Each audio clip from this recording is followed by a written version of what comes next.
All right, here we go. So today, my friends, January 19th, we are right in the middle of this interesting sandwich between Inauguration Day and Martin Luther King Jr. Day. And again, we're the Metros coming at you with continued conversations about race. So, babe, why don't you do a little intro of you, refresh everybody's memory about who you are and why you agree to do these conversations with me. Well, I'm your husband, so your Amen. partner, right? And I, this these conversations, um, I think are part of the solution to some of the issues that plague us right now, and it's the ability to actually have a conversation, right? And so I think that is one of the important aspects of our dialogue. Obviously, we come at it from varying perspectives, but with the same goal in mind. And How would you so describe that goal? the understanding, connection, commonality, those things that build us up and make our relationships stronger. That's that's what I would think at the 50,000 feet view. Yep. Yeah. And I So think I know we had this conversation on the way home from dropping kids where it was like there's a difference between reckoning and recognition. And as a white woman, really how this conversation started was this morning on our way home.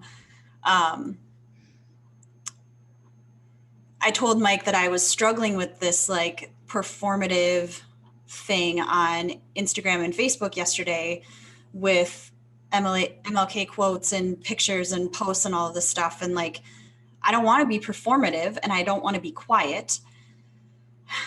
And I'm still a white chick trying to reckon with my own, systemic racism benefits and white privilege and white fragility and all of these terms that we are now becoming familiar with. And I said, but I think the way we did yesterday was really impactful. And would you be willing to talk to me about it? And so, at the risk of being performative, not even that. Let's start there. Would you be willing to go right into it of like, what's your definition of performative and your take on it when it comes to like leaders online or well, leaders I in think I think there's been a significantly different recognition of what it means to be aware. Um, this, especially this over this last 12 months, and I think people are recognizing you know, when it's. I don't want to use the word opportunistic, but that's kind of sometimes what it feels like, where people. Do you mind speaking up just a little bit, sweetie? I'm having a hard time hearing you. Is that better? Yeah. I don't. Okay, just the idea of sharing a quote or sharing something on a specific day or during a specific month of the year, um, or when there is a flashpoint that becomes part of the national dialogue. That is kind of what I think of when I think of performative versus the continuing movement upon the continuum, the progression along the continuum of expansion, and curiosity. And so, and it is a nuanced thing. And it's there are varying degrees, but that's kind of what I think of when to answer your question. I guess maybe the long way around, but Yeah. No, I think like, so I'm a part of this group called the Body Mind Ambassadors. And Laura Wick, who founded Body Mind Coaching, launched a magazine called Body Mind Living. And there's this group of leaders, and we've gotten together and we've been writing about redefining systems and redefining, like we started with redefining self-care. And the last article that just dropped was redesigning freedom. And it frickin' dropped the day of the Capitol riots. And I'm reading my article going, oh, it's so irrelevant. Like, what did I even write? And we have been talking as leaders inside the body mind community about what does it mean and how do we lead and what's our responsibility. And um, even in my own business and within our family, there is this element of what does leadership look like? And I can't do macro leadership without being paralyzed. It's like, what is the right thing to say? What's the right thing to do? There's this hiding behind, authenticity and speaking my truth and some of this stuff that I feel like is pretty polarizing. And so yesterday when I felt paralyzed, it was like, okay, what do I actually want people to know? And then it became, no, what do I actually want our kids to know about today? And they didn't have school yesterday, so to them it was just like a day off. But when I was talking with Ivy about it, and she's our 7-year-old, I was like, hey, babe, what do you know about today? And what do you know about Martin Luther King Jr.? And she didn't really know much. And I felt a lot of feelings around that. And then when I started sharing with her about what was going on, like, why don't you share what happened while I was in the studio? What did she end up doing? She she's she is a planner. I don't know how else. What's a good way to describe her? She gets an idea and boom, it's already on to implementation. There is no Yeah. there is no there is no like researching. She just goes. And so she wanted to have a party yesterday, and so she made posters, like hand drawn posters. I don't know. There's not one over here, but she wrote a story, an illustrated story, and and then last night um, we sat down together. Our party was actually more of uh, a conversation, I guess, is what it ended up being. She read her picture book to us, um, very passionately, Very. explained very, very passionately with the use of her hands, and explained what what her story was about, what her interpretation of the day was about. And it was important to me that they understand that it wasn't just a day off from school. And I think that that was a very, very important distinction. And it was also important for me that they understand that it's not just January 18th or whatever. It is much deeper seated and much deeper than that. And so then we kind of had a little conversation about what it meant to each of us as an individual, and provided some context about the the effects of the work that he's done and how it's impacted people, um, for generations afterwards. And the other thing that I think we made a point of sharing with them is that he is a person with Yeah. faults, and so there's a tendency to put people up on a pedestal. Mm-hmm. And we had another conversation around history class and what is actually explained to kids about the civil rights movement and the fact that it's not over. Um, and so we had a very clarifying conversation with them. And it's always good with them. It's I feel blessed to be able to have such um, compassionate human beings to talk to about this. Mm-hmm. Well, and I think you are so capable and equipped with dates and geography and timelines and characters, and I don't have that. I have a connection to stories. And so Mike is rattling off like different dates and times and who was the president and who was the vice president and this guy was this guy and he said this and when so and so was elected, and I'm like, I'm stupid. Like, it was just this, again, a reckoning of, unless our history has stories involved, it's not going to hit all of the population. So like Mike has this ability to learn it, retain it, recall it, teach it. I will tell you how it made me feel.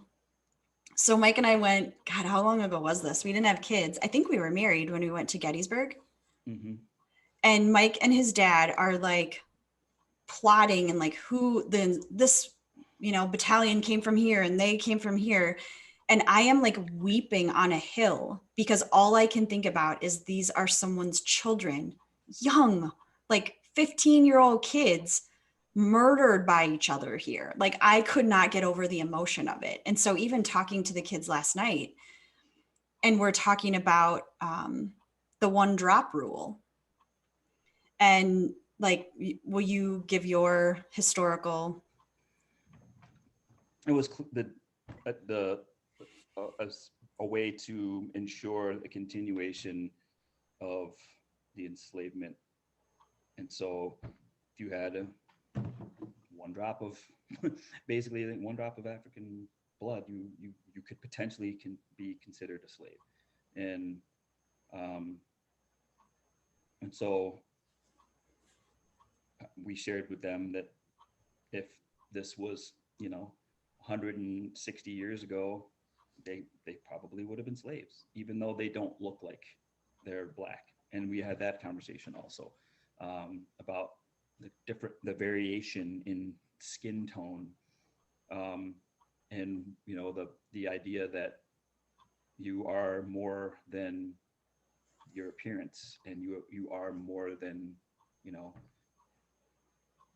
what the makeup of your DNA is, but at the same time, to some you might not be, and so Mhm. it's a challenging conversation, but I also think it's our responsibility to prepare them for the eventual, the possibility of what might happen versus just hoping for the best.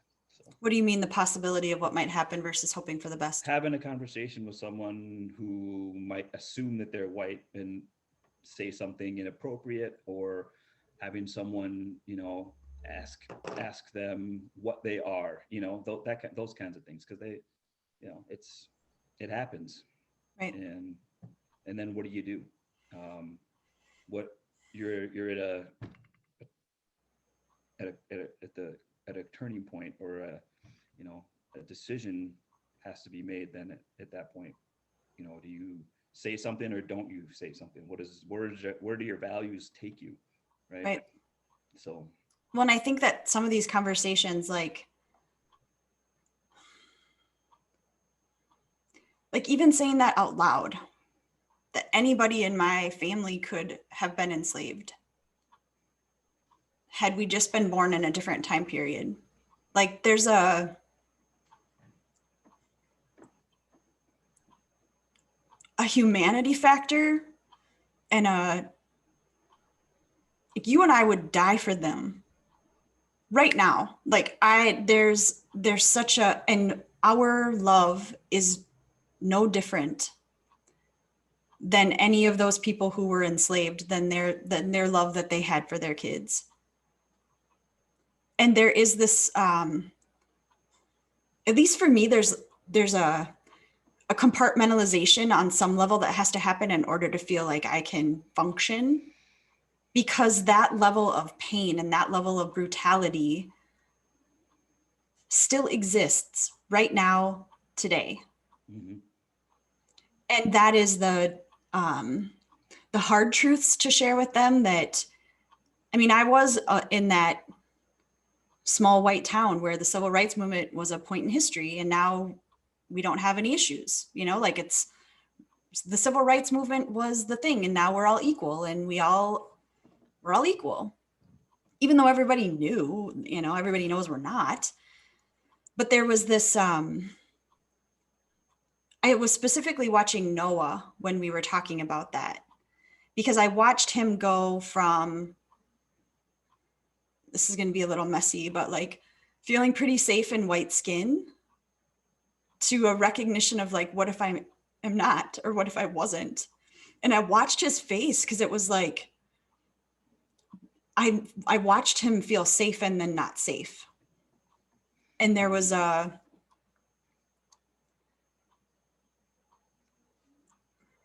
You have to talk, I think. Yeah, I mean, there's a point where, and then we talked about this in the spring.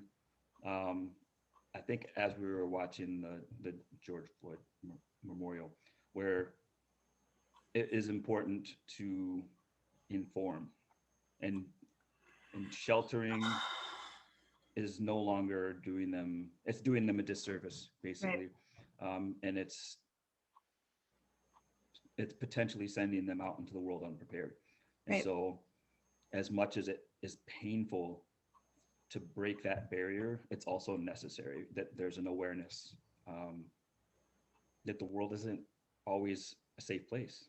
And Right. yes, you will be safe here in our home, and even in our town. But like, you leave the house, you leave town, you step out into the wider world, and it's important that you are at least aware. I don't want to create an element or of fear, and anxiety, but I think it is important,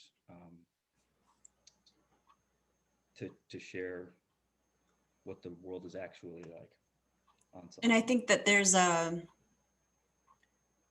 an opportunity. So last night after we had this conversation, our family watched Ruby Bridges, which is obviously a movie based on Ruby Bridges, and it's on Disney Plus, if in case you have that. And it was like a made for TV movie in 1998. 1998, the year I graduated, actually the year Mike and I met, um, which is weird to say that out loud. But the watching this movie and watching these white people who were in so much pain and had so much hatred in their heart scream that they were going to poison and hang and murder this 6 year old. They're saying it to her face as she's walking into a school, during desegregation.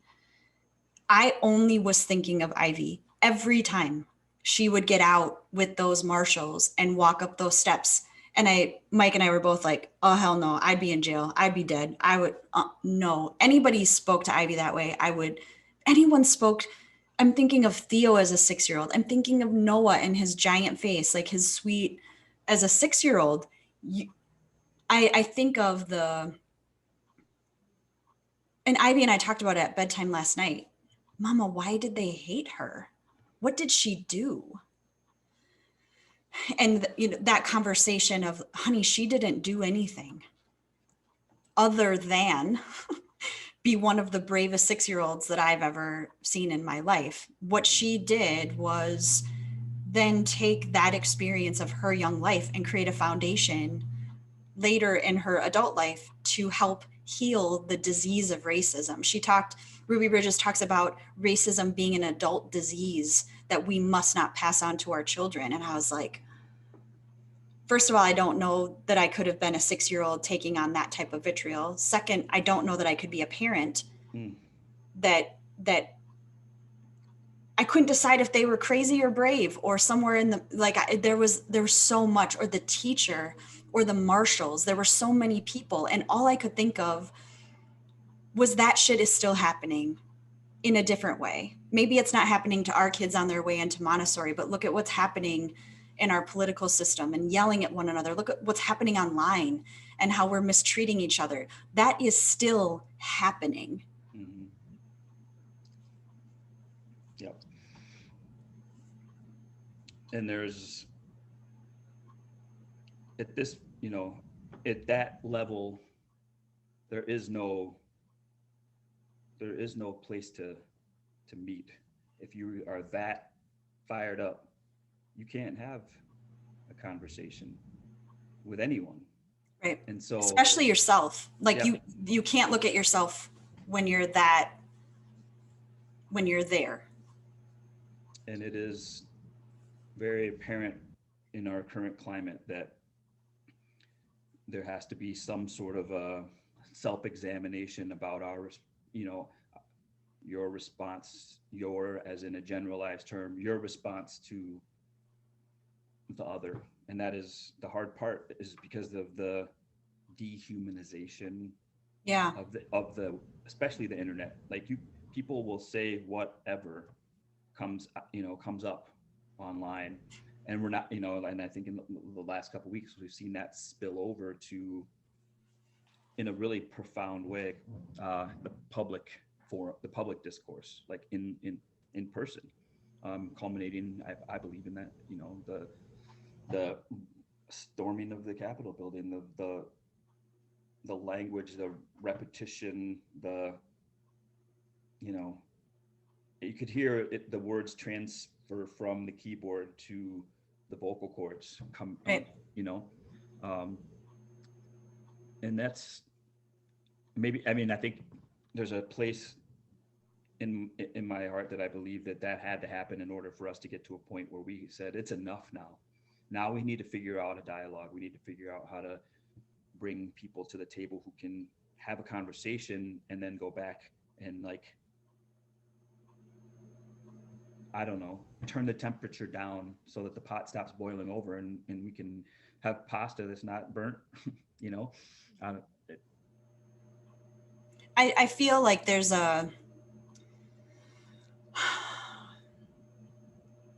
for me anyway, what is my contribution to that conversation? mhm. What is my, over the last year, and you and I talked about this, like what's happened over the last year is probably like the culmination of what has happened during the civil rights movement, right? Like condensed into a year. Is that what you said, or did I mishear that?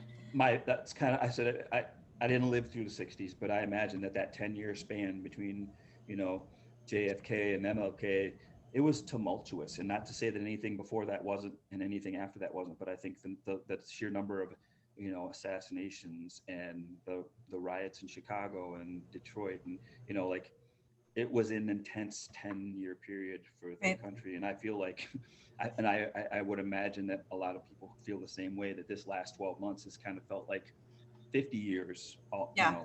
So, but yeah, I think the number of crises Yeah. that we're dealing with on a continual basis, and yeah, And technology has, collectively that we're yeah, all, and it's global, yeah, it's not just, yeah. yeah, and technology has only intensified that, where Right. it's in the 60s, I think maybe, you could turn your television off, and Or you didn't um have one. or you didn't have one, yeah, turn the radio off. But we're so connected, and um Disconnected. we're so disconnected because we're so connected, that, that's our respite. That's where we go. We go to our technology, we step into our echo chamber, you Yeah. know and to make us feel better. But is that really what's happening? Well, and I think, I mean, I do feel, I had a conversation with a client today and we were talking about being naive. And I do feel like I have been naive and sheltered in lots of different ways. And there's been this awakening of like, I remember saying this to you very recently, dude, it's never been good. Like this whole make it whatever again. I'd like to see that for the first time. I'd like to see it be sort of okay now. Because I don't, when, and I also recognize what a position of privilege I am in to be having this freaking conversation on a Tuesday afternoon with like the man that I am committed to forever and love like crazy.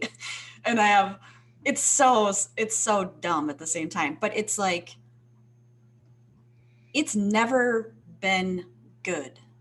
Hmm. It's never been great for, from an equity standpoint. Yeah. And so Well, can we make it great from an equity standpoint? Can it be that, and I know that, so and I've shared this before, and this is going to make me sound like an idiot on some level, but I feel tasked with world peace. Like I swear to God, when God put that final stamp on before I became physical, it was like, go get world peace, you beauty queen. Like I want, I want world peace. I legit do. hmm And there has been this realization like, oh my God, I'm not going to get it done. And I'll be damned if I'm not going down swinging on that, hmm where world peace for us begins with you and I as individuals, as a family. And then it's like, okay, how do we bring peace to this block? hmm By literally having the American flag and a peace wreath. hmm How do we bring peace to this community? How do we serve this microcosm of the macrocosm. And that is truly where I have to continue and then do things like this. I don't know who actually watches this stuff. This is as much for us as it is for them Yeah. to not feel silenced. Well, I want to go back to what you said about this being dumb, because I feel like you are making a conscious decision to step into the arena. So don't downplay the significance of what you're doing. You have a choice and you're choosing to be, you know, to move along the continuum. And even having these conversations are part of that growth edge that we talk about, where Yeah. like stepping into the role of mouthpiece for, you know, for peace and for, you know, curiosity and for growth, all of those things that are And necessary, confusion. and confusion, but Yeah. still willing to have that, still willing to make an attempt at the conversation, knowing that you're gonna learn something every time you open your mouth. You know, in a conversation with someone, you're gonna learn something. You just have to Or maybe be. when we close our mouths. Yes, yeah, but I mean, the minute you stop talking, the minute you stop listening, I you're. think that's where these come in, where it's like, it's so easy to retreat to your corner. It's Mhm, so easy to look for people that agree with you to make you feel safe. But we're not safe if we stop talking to each other. Like, we're not trying to solve world peace for the ultra fringe.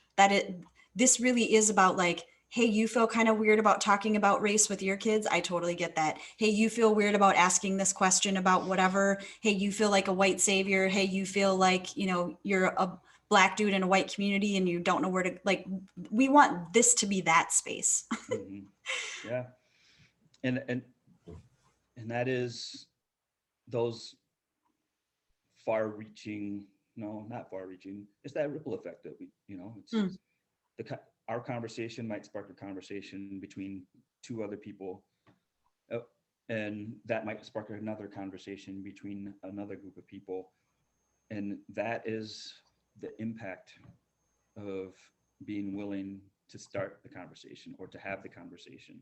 Or stay And engaged in the conversation. Because there's a yeah. part of me that's like, when we talked about, are we going to do continuing conversations? It was like, oh, like, I want to, and who's listening? Although when I was talking with people at the end of last year, when I was doing like my year end wrap up, and I started talking about this, people were like, oh my gosh, yes, I watched this episode and I talked to so and so, and you really don't know who's consuming. Mm-hmm. Um, but I really do feel like if we stop talking, we're screwed for real. And not yelling, not trying to prove a point, but when we stop having conversation Mm-hmm. where you can stay in it when it's hard, where you can, and that's what I want to demonstrate with our kids. Mm-hmm. And when we were talking about Martin Luther King Jr.'s legacy, we never knew him, we never met him. It was never even a possibility for our paths to cross.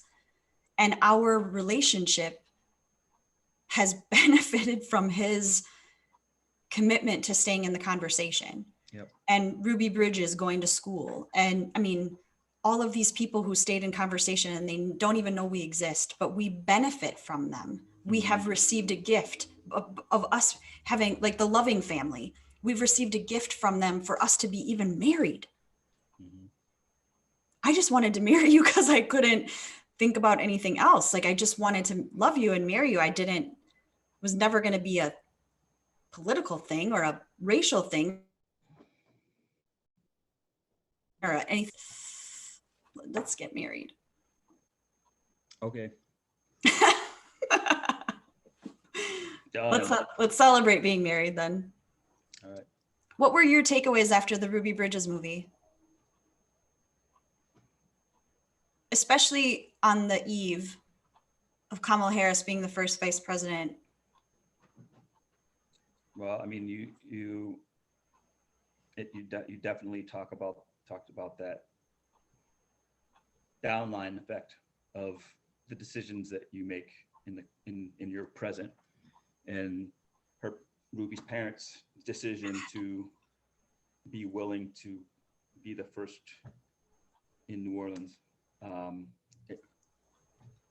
it, they'll never know about Kamala Harris, Ruby will, but her folks Ruby won't. will, but her folks Yeah. won't. But that is the legacy, you know.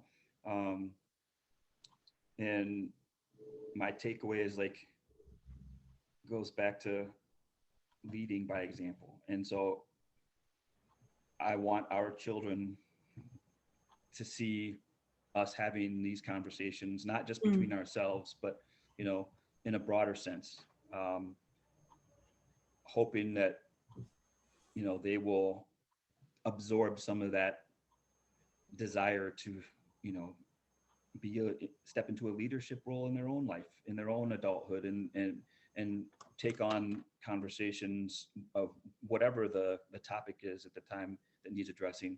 um, because I I don't think the think real Ivy's going to have an issue. I don't think any of them are really going no to have an issue, no but I wish you could have seen her last night. It was so like she was talking with her hands and very very animated and very very passionate and very very confirmed in the story that she was telling. and And I really want it was her version was, there's white people and there's black people, and Martin Luther King Jr. felt that black people and white people should be treated the same, and some people didn't like that and they killed him. mm-hmm, I mean, that's about as simple as it gets.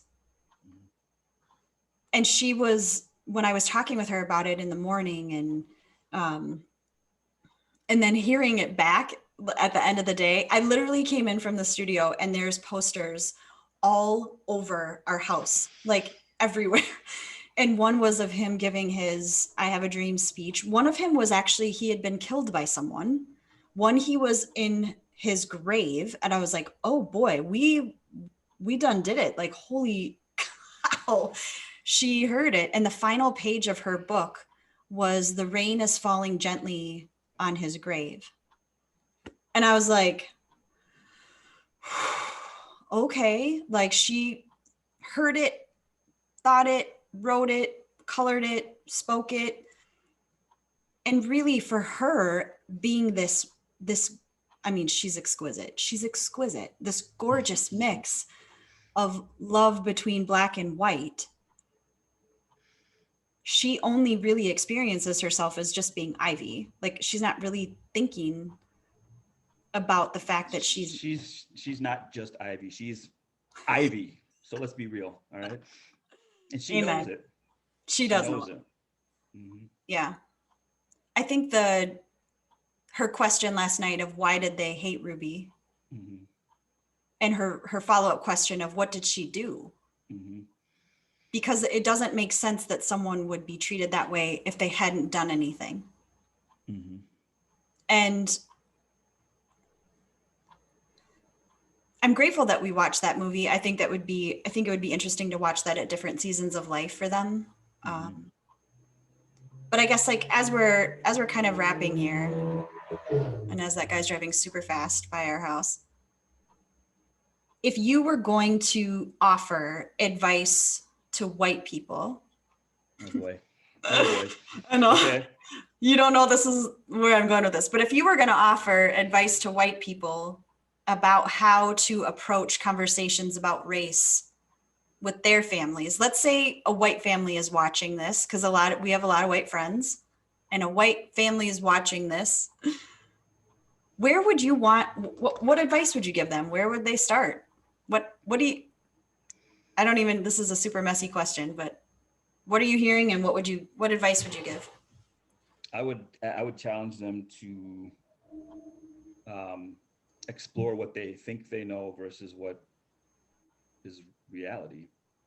I think Meaning? that's meaning like what did you have a conversation about what you were taught. I think that's Hmm. an interesting conversation. I think we had one similar to that this summer, where what was it that you were taught in history, and what portions of the story are missing, Hmm. and But how what if is you this? don't know it's missing? I mean, there's no reason not to know now. Like, Hmm. pull out your phone, ask Alexa, ask Google. You know, like um, anybody who claims to not know now is just it's a choice. Hmm. Um, I think that's on a continuum though, too, though. Sure. Yeah. I mean, And I think it's if you based on don't, the algorithm. yeah. Well, and I also think it is, I mean, it is based on, you know, um, what do you need to know in the world, you know, versus what you want to know. And that is Mm. there's a difference between the two. And and then there's what should you know. Mm. So, That's an interesting distinction because growing up as a white kid in a white town in a white part of the country, like landlocked in Minnesota in a cornfield, it's pretty mm, white. I didn't is, I didn't need to know mm-hmm, I didn't need to know. mm-hmm, I was taught, I mean, I went to school, I went to public school, I believe in public education. There's a desire to know what I should know, I feel like is going to keep evolving. What I am recognizing is that what I should know and subsequently then what I have to know, it's incredibly painful and it's incredibly there's like a range of emotions between shame and embarrassment for not knowing and curiosity and having to like reckon and feeling proud and then feeling shame like there's this whole loop that happens. But if that's good. I yes, That lets you know you're human, man. Like, um, I think it's staying in the discomfort, mhm. it's staying in the paradox, it's holding both, it's holding all of them, it's creating a space where we don't have to anesthetize or distract, like sitting with slavery. And even that is just so, I mean, it's so nuanced, it's so big. Where do you start? And yet for me it's the lifelong commitment now of what should I know? What do I have to know? And what is my contribution to making sure that I stay in those tough conversations, not out of being like a martyr or magnanimous, but because if we don't have these conversations, this shit repeats itself. Hmm. And it is. Yeah, I mean that's exactly the thing. Like we got to a point in our culture in the probably I would imagine sometime in the 80s, um, after everyone felt like okay, integration is done, busing is done, um, cool, we're done. And so I think the curriculum, and this is a guess, I don't know, I'm not a teacher, I'm not a textbook author, but I feel like the curriculum kind of followed that line of like, all right, we've done the work, we can teach about it be in the past tense, Oh, sure. and so, but clearly, um, we've never been done. Yeah. And all of the things that are happening right now have been there the whole time. This is not who we are. I think we all realize that it is who we are. And to say that is, unfortunately, I think a reactionary response to an uncomfortable truth. Yeah, it's a rejection of like, this can't be who we are versus like, oh no, man, That's this is that is. exactly who we are. And until there is some acceptance, until there's some acknowledgement of, no, this is who we are. And I work with incredible women and I have relationships with incredible people who are on the opposite aisle or opposite side of the aisle. Although I don't know if I've got an aisle anymore or where the hell I am, but there's this like what has been confirmed over the last 12 months for sure is that this experiment called democracy is something that I have benefited from because, and I haven't had to do a whole lot. Mhm. And it's also a democracy that was founded on the murder and stealing of land that was not ours. And that it was built on the backs of people who were stolen. And that our laws and our democratic curriculum, for lack of a better way to say it, was written through the lens of a white man.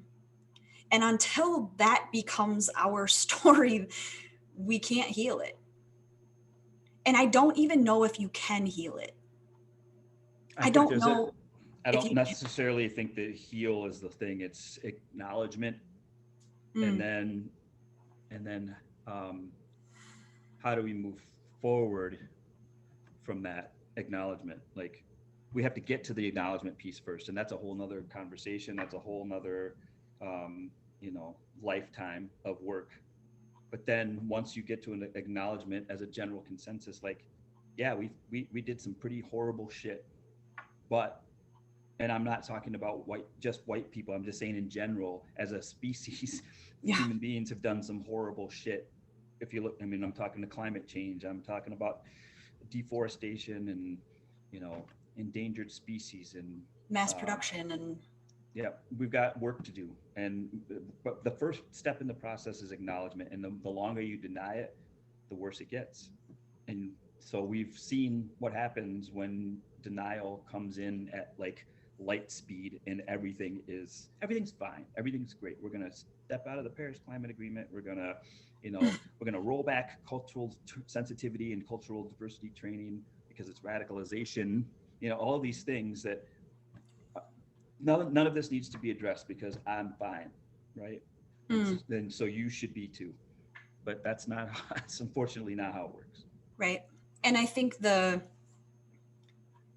acknowledgement that you and I, like legit, we're fine. We're so good. We're so so blessed. And then what do you do when you are? Mm-hmm. Then it becomes a response. And this is for myself as an individual. Like, I feel like it is my responsibility on Right. some level to take part in the dialogue in a um, ongoing way, to lead by example, Right. right? And that is my thing. Like, you have to lead by example. You can't just sit back and wait for someone else to do it, and you can't spend all your time arguing with someone on the internet. Like, you have to go out and you have to talk to people, Right. um, Or Zoom with them right now, socially or distance. Zoom with them. Yeah, Yeah. I think final minute here. yeah, I think really what's important is that self-awareness. What is really important is even if you think you have nothing more to learn, it's coming. You're going to mm-hmm. have to learn it. And being willing to learn and being willing to be wrong and being willing to sit with discomfort that is not actually your own, though it affects you, it's a sign of maturity. And I do feel like as a country, we're having a giant temper tantrum. Right. I just want to touch on that discomfort. Like, that's how you know you're moving along the continuum, is that level of discomfort, and it's Right. okay. It's necessary. Right. So don't run away from it. Like, And don't anesthetize. Like I gave up drinking a year ago because I was finding I was anesthetizing with it. Not on a macro everyday level, but I was really looking forward to Friday night every week. So I didn't have to feel anymore. And what I ended up having to do was adjust. Maybe that's another lie, but like I had to adjust my week so that I wasn't looking forward to tuning out. I had to consciously tune out instead of unconsciously tune out, you know? But I think it matters. There's a difference between pain and discomfort, and pain really does need to be tended to. mm-hmm. Pain needs to be honored and tended to. Discomfort, you can still get shit done when you're uncomfortable. It's a signal that you know that something's happening. Right. Change is uncomfortable, and Yeah. it's constant. I don't care who you are. Right. The things change all the time, and you can either be on board or you can get passed by, Or drag. and or dragged kicking and screaming. But Right. it's happening. So Yeah. all right, I gotta Okay. go. I know. I appreciate you being willing to have a messy first continued conversation of the year. Our intention is to do this once a month. Um, my commitment as a business owner is to be really reckoning with my own unconscious racism, my own benefit from systemic racism. It's my opportunity to use my voice and my business as an agent for change and as an agent for being curious and continuing to have difficult conversations. And I do appreciate you being willing to have white girl conversations with me and for having I'm glad to be able to do this with you. And I know that sometimes it's uncomfortable, but I also feel like you were born for this, like that you were born to talk to white people and fill us in what we need to know from a place of staying engaged in the conversation. And I've never felt shamed by you. I've never felt like I couldn't ask the dumb question. And I feel like that's what we get to do as a couple, is make it safe to ask those. I think as long as you're coming from a place of integrity and curiosity, there aren't any dumb questions. Like, so here's an invitation for those of you that are watching this. Send me your dumb question. Send me the question that you are really afraid to ask, or that if you're willing, put it in the comments. If not, send it to me privately, like, dear Mike and Heidi, here's my dumb question about race. And then ask it. We'll answer those from a place of love and from a place of compassion. Don't be a jerk. Like, don't, if you're going to come at it to be antagonistic, don't send me anything. But if you really have a question, like one of my questions, and we've talked about this before, was me asking Mike if he could get sunburned. That was a legitimate question from me. It was so dumb. But it was a question. And if you have a question like that, where you're like, oh, I don't even think I should ask this, and you need a safe space. Oh, you paused. Hopefully this is not totally paused. If you need a safe space. Okay. If you need a safe space to ask a dumb question, here's your invitation. So. All right. And we'll answer them on our next continued conversation. So maybe that's what we'll start out with. We'll answer the dumb questions. All right. Lovingly. All right, honey. I appreciate you. Thank you. I love you. Okay. Love you too. Okay. Thank you so much, you guys, for joining us. Stay tuned. We're coming at you once a month. We'll get you a schedule soon, but share this with those that you think could use it. And we will see you very soon. Okay. Bye. Bye.